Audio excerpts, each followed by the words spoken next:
Alright, so let's explain stress. Stress comes from thought. Depending on what thought you have, your consciousness is the next step. How conscious you are of the thoughts you have are going to be the outcome of your thought. If you have a negative thought, yes, I'm using my toothbrush by the way. If you have a negative thought, stress is going to come from that thought, which is probably going to make you unhappy because nobody wants to stress, and negativity is unhappiness in a room. A positive thought is usually going to provide no stress, which is going to make you happy, and that's what we want. Here's a little diagram showing stress and self-love, right? No self-love, our journey for self-love, and from our journey from stress to our journey to happiness. In between happiness and self-love is mindfulness. If you're mindful, you probably have a little bit of self-love for yourself, and if you're using mindful actions, you have happiness.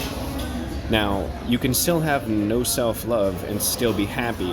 People that argue with people on the internet, people that fight, people that do things that are wrong in this world, they don't have self-love, but they still find happiness through those. But that's a mindless version of self-love for happiness. That's how you get there. It's mindlessness, right? Doing things that really don't help the world. No self-love, if you have none of it, it's going to lead to stress. So the solution is this direction, self-love, right? That's where you want to get. Some other things to add in with stress is stress alters your homeostatic mechanisms, which will make you sick, which will really, really mess you up overall.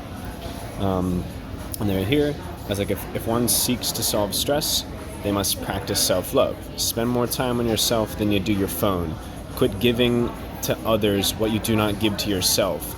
We do that way too much. We give other people the things and we expect them to give in return, and they never give in return. Self-love is the path you must walk to solve stress. It stands in the way of yourself and the love that you seek. Stress will always be the problem.